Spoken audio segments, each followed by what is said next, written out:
اعوذ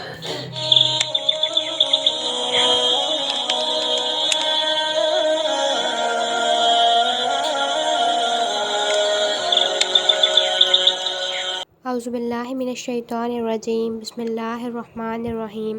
شروع اللہ کے نام سے جو بڑا مہربان اور نہایت رحم فرمانے والا ہے۔ حضرت صالح علیہ السلام کی اونٹنی۔ سمود ایک مشہور قبیلے کا نام ہے۔ یہ دور قدیم کی خالص عربی قوم کے لوگ تھے۔ ان کی رہائش تبوک اور حجاز کے درمیان ہجر کے مقام پر تھی، جسے مدائن صالح بھی کہا جاتا ہے۔ قوم سمود کے مکانات اس علاقے میں پہاڑیوں میں بنے ہوئے صاف نظر آتے تھے۔ اس قوم کی طرف حضرت صالح علیہ السلام کو مبعوث کیا گیا تھا، جن کا نام قرآن مجید میں 9 دفعہ آیا ہے۔ آپ علیہ السلام کی قوم کے لوگ اپنی جسمانی طاقت، قوت بازو کے زور سے پہاڑوں کو کاٹ کاٹ کر اپنے مکانات بنایا کرتے تھے۔ حضرت صالح علیہ السلام اس قوم کے ایک شریف خاندان سے تھے۔ اللہ نے انہیں اس قوم کی ہدایت کے لیے نبی بنا کر بھیجا تھا۔ قرآن کریم کی سورۃ اعراف میں ارشاد ہوتا ہے کہ ہم نے قوم سمود کی طرف ان کے بھائی صالح علیہ السلام کو بھیجا۔ اس نے کہا، اے میری قوم، اللہ کی عبادت کرو، اس کے سوا تمہارا کوئی معبود نہیں۔ تمہارے پاس تمہارے پروردگار کی طرف سے واضح دلیل آ چکی ہے، یعنی اللہ کی اونٹنی تمہارے لیے عظیم الشان نشانی ہے۔ اب اسے کھلا چھوڑ دو، اللہ کی زمین میں جہاں چاہے چر لے، اسے کوئی تکلیف نہ پہنچانا، ورنہ تمہیں دردناک عذاب گھیرے گا۔ یہ بات ذہن نشین رکھو کہ اللہ نے تمہیں آگ کی ہلاکت کے بعد جان نشین بنایا ہے اور تمہیں اس علاقے میں آباد کیا ہے۔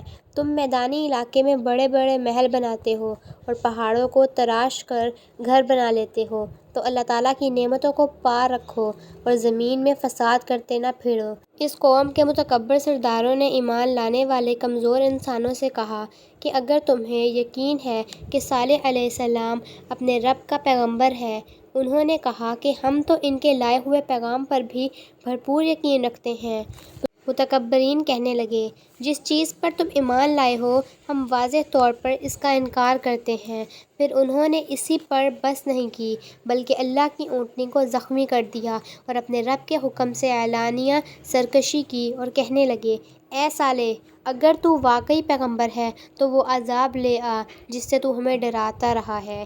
بالآخر ایک زبردست زلزلے نے ان کو آ گھیرا اور وہ اپنے گھروں میں ہی ڈھیر ہو گئے۔ حضرت صالح علیہ السلام ان سے ایک طرف ہو کر افسوس سے کہنے لگے، اے میری قوم، میں نے تمہیں اپنے رب تعالیٰ کا پیغام پہنچا دیا تھا اور تم سے خیر خواہی کی تھی، لیکن تم نے اپنے خیر خواہوں کو اچھا نہیں سمجھا۔ ناظرین، سورۃ الحود میں ارشاد ربانی ہے، ہم نے قوم سمود کی طرف ان کے بھائی صالح علیہ السلام کو بھیجا۔ اس نے کہا، اے میری قوم، اللہ تعالیٰ کی عبادت کرو، اس کے سوا تمہارا کوئی معبود نہیں۔ اس نے تمہیں مٹی سے پیدا کیا اور تمہیں زمین پر آباد کیا، لہٰذا اس سے معافی مانگو، پھر آئندہ کے لیے اس کے سامنے توبہ کرو۔ بلا شبہ میرا پروردگار بہت قریب ہے اور فریاد رس ہے۔ وہ کہنے لگے، صالح، ہم کو تو تم سے بہت امیدیں تھیں، لیکن تعجب کی بات ہے کہ تم تو ہمیں ان بتوں کی پوجا کرنے سے روکتا ہے جن کی عبادت ہمارے آباء و اجداد بھی کیا کرتے تھے۔ بلا شبہ ہمیں تیری دعوت میں واضح شک ہے۔ صالح علیہ السلام فرمانے لگے، اے میری قوم، ذرا بتاؤ کہ اگر میں رب کریم کی طرف سے واضح دلیل رکھتا ہوں اور اس نے مجھے اپنی عظیم رحمت سے سرفراز فرمایا ہے، پھر بھی میں اس کی نافرمانی کروں تو اللہ کے عذاب سے بچاؤ میں کون میری مدد کرے گا؟ اس طرح تم مجھے زبردست عذاب میں مبتلا کر دو گے۔ اور اے میری قوم، یہ اللہ کی اونٹنی تمہارے لیے واضح نشانی ہے، اسے کھلا چھوڑ دو، اللہ کی زمین میں جہاں چاہے چر لے، اسے کوئی نقصان نہ پہنچانا، ورنہ تمہیں فوری عذاب آئے گا۔ لیکن انہوں نے اسے زخمی کر دیا تو حضرت صالح علیہ السلام نے فرمایا، 3 دن تک اپنے گھروں میں مزے لوٹ لو، یہ وعدہ جھوٹا نہیں۔ پھر جب ہمارے فیصلے کا وقت آن پہنچا، ہم نے صالح علیہ السلام اور ان پر ایمان لانے والوں کو اپنی رحمت کے ساتھ اس دن کی ذلت اور رسوائی سے محفوظ رکھا۔ بلا شبہ تیرا رب ہی قوت اور غلبے والا ہے۔ آخر کار ان ظالموں کو ایک زبردست چیخ نے اپنی گرفت میں لے لیا اور وہ اپنے گھروں میں ہی ڈھیر ہو گئے۔ یوں محسوس ہوتا تھا کہ وہ کبھی یہاں آباد ہوئے ہی نہیں۔ خبردار، قوم سمود نے اپنے رب کریم کا انکار کیا۔ خبردار، قوم سمود بھی دفع ہو گئے۔ ناظرین، سورۃ الاسراء میں ارشاد ہوتا ہے، سمود نے پیغمبر کو جھٹلایا جب ان سے ان کے ہم نسب بھائی صالح علیہ السلام نے کہا، کیا تم اللہ تعالیٰ سے نہیں ڈرتے؟ بلا شبہ میں تمہاری طرف امانت دار پیغمبر ہوں، اس لیے اللہ تعالیٰ سے ڈرو۔ میں اس تبلیغ کے سلسلے میں تم سے کسی اجرت کا طلبگار نہیں۔ میرا ثواب تو رب العالمین کے ذمہ ہے۔ کیا تم یہاں ہمیشہ کے لیے امن و امان کے ساتھ رہو گے؟ باغیچوں اور چشموں میں، ان کھیتوں اور نخلستانوں میں جن کے خوشے ٹوٹے پڑتے ہیں، یعنی رس بھرے ہیں، تم بلا ضرورت تکلف کرتے ہوئے پہاڑوں کو تراش تراش کر گھر بناتے ہو۔ اللہ تعالیٰ سے ڈرو اور میرے پیچھے لگو۔ ان ظالموں کی بات نہ مانو جو زمین پر فساد پھیلاتے ہیں اور اصلاح نہیں کرتا۔ وہ کہنے لگے، تو جادو کے زیر اثر ایسی بات کرتا ہے، ورنہ تو ہم جیسا ایک انسان ہے۔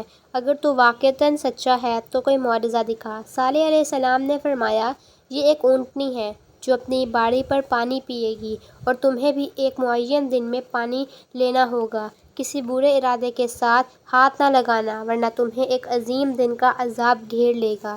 لیکن انہوں نے اس اونٹنی کو زخمی کر دیا، پھر وہ جلدی نادم ہو گئے۔ بلا شبہ ان کو عذاب نے آ لیا۔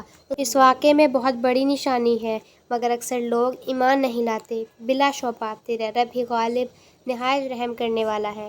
ناظرین، حضرت صالح علیہ السلام کی قوم سمود کا رہائشی علاقہ حجاز اور شام کے درمیان حجر کا علاقہ ہے۔ سمود بتوں کی پوجا کیا کرتے تھے۔ اللہ نے ان کی طرف حضرت صالح علیہ السلام کو پیغمبر بنا کر بھیجا۔ ان کا معجزہ وہ اونٹنی تھی جو ان کے سامنے پتھر سے نکلی تھی۔ جب قوم نے اسے قتل کر دیا تو انہیں ایک کرکدار آواز کے ساتھ ہلاک کر دیا گیا۔ حضرت صالح علیہ السلام اور ان پر ایمان لانے والے بچ گئے، جو قوم کی ہلاکت کے بعد فلسطین کے علاقے راملہ میں چلے گئے۔ یہ قوی ترین قول ہے کیونکہ ان کے قریب زرخیز علاقہ ہی تھا۔ عرب لوگ اپنے جانوروں کو چرانے کی خاطر گھاس اور پانی کو زیادہ اہمیت دیتے تھے، لیکن حضر موت کے لوگ کہتے ہیں کہ وہ حضر موت جا کر رہنے لگے تھے کیونکہ وہ اصلاً اس علاقے سے تعلق رکھتے تھے یا وہ احقاف والوں کی نسل میں نئے تھے۔ وہاں ایک قبر بھی ہے جسے وہ حضرت صالح علیہ السلام کی طرف منسوب کرتے ہیں۔ بعض لوگوں کا خیال ہے کہ قوم کی ہلاکت کے بعد بھی وہ اپنے علاقے میں ہی رہے، بعض کہتے ہیں کہ وہ مکہ مکرمہ لے گئے اور وہیں رہے حتیٰ کہ فوت ہوئے اور ان کی قبریں کعبے کے مغربی جانب ہیں۔ ناظرین، حضرت سیدنا عبداللہ بن عمر رضی اللہ تعالیٰ عنہ بیان کرتے ہیں کہ رسول اللہ صلی اللہ علیہ وآلہ وسلم جب تبوک میں لوگوں کے پاس فروکش ہوئے تو آپ صلی اللہ علیہ وسلم سمود کے گھروں کے پاس مقام حجر میں قیام پذیر ہوئے۔ لوگوں نے ان کنووں سے پانی پیا جن سے سمود پیتے تھے۔ اس پانی کے ساتھ آٹا بھی گوندھا اور ہنڈیاں بھی پکائیں، تاہم حضور اکرم صلی اللہ علیہ وسلم کے حکم پر انہوں نے ہنڈیوں کو گرا دیا اور آٹا اونٹنیوں کو کھلا دیا۔ پھر آپ صلی اللہ علیہ وسلم وہاں سے روانہ ہو گئے، اس کنویں کے پاس پڑاؤ ڈالا جس سے صالح علیہ السلام کی اونٹنی پانی پیتی تھی۔ آپ صلی اللہ علیہ وسلم نے ان لوگوں کے گھروں میں جانے سے منع فرمایا جن پر عذاب نازل ہوا تھا۔ آپ صلی اللہ علیہ وسلم نے فرمایا، بے شک میں ڈرتا ہوں کہ کہیں تم پر بھی وہ عذاب نہ آ جائے جو ان پر نازل ہوا تھا، لہٰذا ان کے گھروں میں نہ جاؤ۔ اللہ تعالیٰ ہم سب کو ایمان کی روشنی میں لائے اور ہمارا خاتمہ اہل ایمان پر کرے، آمین۔ جی تو ویورز، یہ تھی آج کی ہماری ویڈیو۔ امید ہے آپ کو میری ویڈیو پسند آئی ہوگی۔ اگر آپ کو میری ویڈیو پسند آئی ہو تو میرے چینل کو سبسکرائب کریں، ویڈیو کو لائک کریں اور شیئر کریں۔ اللہ حافظ۔